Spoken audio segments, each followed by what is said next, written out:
Well, Vig, we got a couple hot topics this week. Yes, sir. And one of them is All-American Ryan Braun of the Milwaukee Brewers. All-American. He, I mean, if you're a sports follower, you know what's going on. He was caught steroids, or I shouldn't say steroids. He was caught with a very, very elevated testosterone level with markers for synthetic testosterone. Okay, so that's not steroids. That's enough to say that there are steroids there, kind of like one of those where there's smoke, there's fire kind of deals. You know, what, did you ever think a guy like Ryan Braun, you know, a darling of Major League Baseball, would be caught with this kind of thing? You're only asking that question for the benefit of our viewers. Yes. You know, I think basically that everyone's on steroids. So do I. Yeah. Right. Okay. So every professional athlete, at some point or another, has experimented with performance-enhancing drugs, not just steroids. Not every one of them, but you get the point, a majority of them. So I'm not surprised. Not surprised. Me either, especially when you look at how the Major League Baseball does their testing policy. You know, you and I, watching this video, me and you, for instance, we have a nice 1-to-1 ratio of testosterone to epitestosterone. They allow up to a 4-to-1 ratio and still be under their limits. That's 4 times the normal average of a person.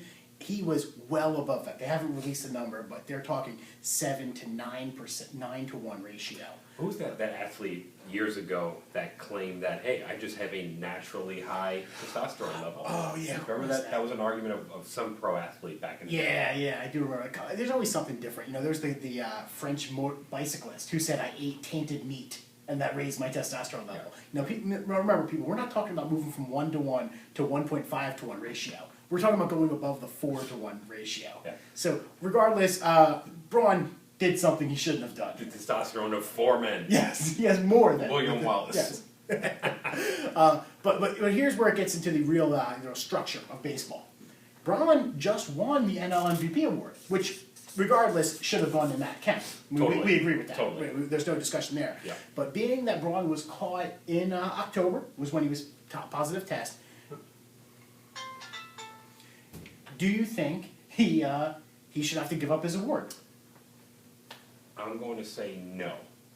Okay. Because the body of work for 2011 began in April. And he was caught in October-ish time frame. Yeah. So it's hard to kind of backdate that kind of result. That is tough to do, I agree with you, but just because he wasn't caught in April or May, to me it doesn't mean he wasn't using it in April or May.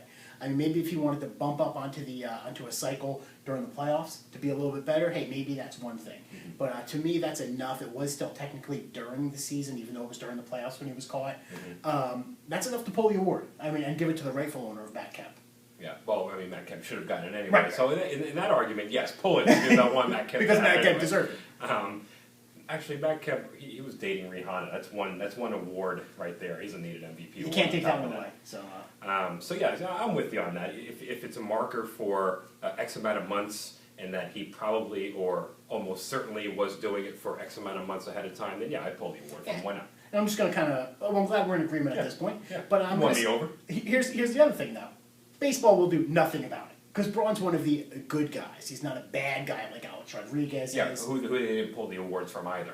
But his issue was he never got caught during when it was Good point. illegal to do during Good baseball. point. You know, Yeah. he was caught during the trial phase, agreed Right. to doing it before that. But yeah, I mean, where he's a guy where I could see them if he gets it middle of the season this year and hits 60 home runs, no one voting for him for MVP. I don't know what this marker is, so we'll go with green. Go with green. And we'll just say no MVP, right? No MVP, We'll take him out. but baseball will do nothing Right. about it. We're talking Fitz and Vig. We're talking Fitz and Vig, and next year if it's the same kind of stats, maybe the edge goes to Matt Kemp this time because Braun's going to miss the first 50 games. He's out So anyway. He's out. He's Yeah. out.